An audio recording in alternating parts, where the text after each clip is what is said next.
Bonjour et bienvenue sur ma chaîne. Aujourd'hui je te propose une analyse de la société Aleon. Elle est nouvelle en bourse et issue de la fusion de la partie santé grand public de Pfizer et de GSK.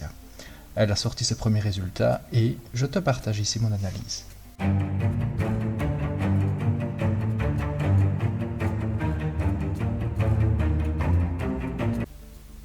La gamme de produits Aleon est étendue. Tu peux y retrouver différentes marques connues comme Sensodyne et Aquafresh dans la gamme de santé bucco-dentaire, Theraflu et Otrivine dans la gamme respiratoire, Voltaren dans la gamme de soulagement de la douleur et Centrum notamment dans la gamme de vitamines. Brian McNamara est le PDG de Aleon depuis juillet 2021, date de création de la société. Il a forgé son expérience au travers de différents jobs chez GSK, Novartis et Procter & Gamble. Cette expérience en fait un bon candidat au succès à la tête de Aleon.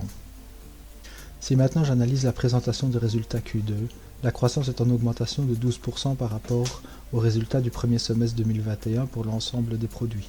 On notera l'augmentation de 47% pour la gamme respiratoire.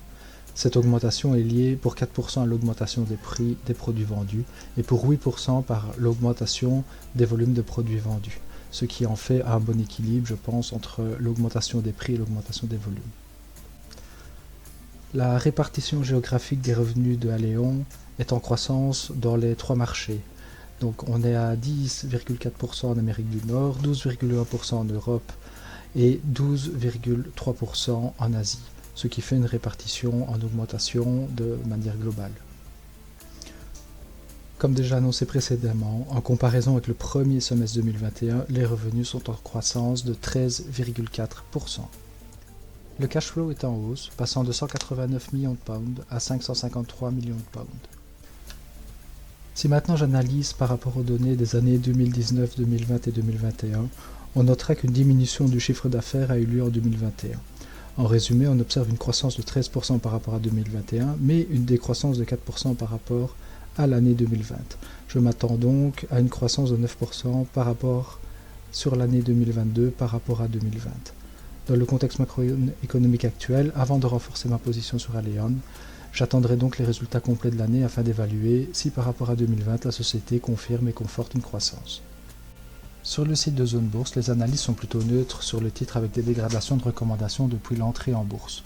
Le titre est suivi par 14 analystes avec un cours moyen de 333 pounds par action. Ceci en fait un potentiel de hausse de 20%. Les projections de résultats sur le site de Zone Bourse sont positives, avec un chiffre d'affaires et un résultat net en croissance pour les 2 prochaines années. Un dividende est également prévu de 0,03 pounds pour l'année 2022 et en augmentation pour l'année 2023, ce qui est un signe assez positif. Autre élément positif pour la société, les projections montrent également une diminution des dettes. Ceci permettra de pouvoir maintenir un dividende et d'augmenter également le cash flow. D'un point de vue graphique, depuis l'entrée en bourse, le cours est en baisse de 15%, mais on peut observer une trendline positive depuis le début septembre. L'analyse des indicateurs techniques montre que la plupart sont neutres et la tendance est à la vente. Sur base des moyennes mobiles, la moyenne est à l'achat, mais attention que les moyennes mobiles à 100 jours et 200 jours ne sont pas interprétables car la société n'a pas encore 100 jours d'entrée en bourse. Donc restez vigilants lorsque vous réalisez votre propre analyse. Pour conclure, je vais garder mes actions et attendre plus de data sur les performances de l'entreprise Aleon dans le climat économique qui est difficile actuellement. N'oublie pas que je ne suis pas un conseiller financier et que cette vidéo n'a que pour but que de vous informer. Faites donc vos propres recherches. J'espère que cette vidéo t'a plu. N'hésite pas à me laisser un commentaire et à liker si le contenu t'a plu. Ciao.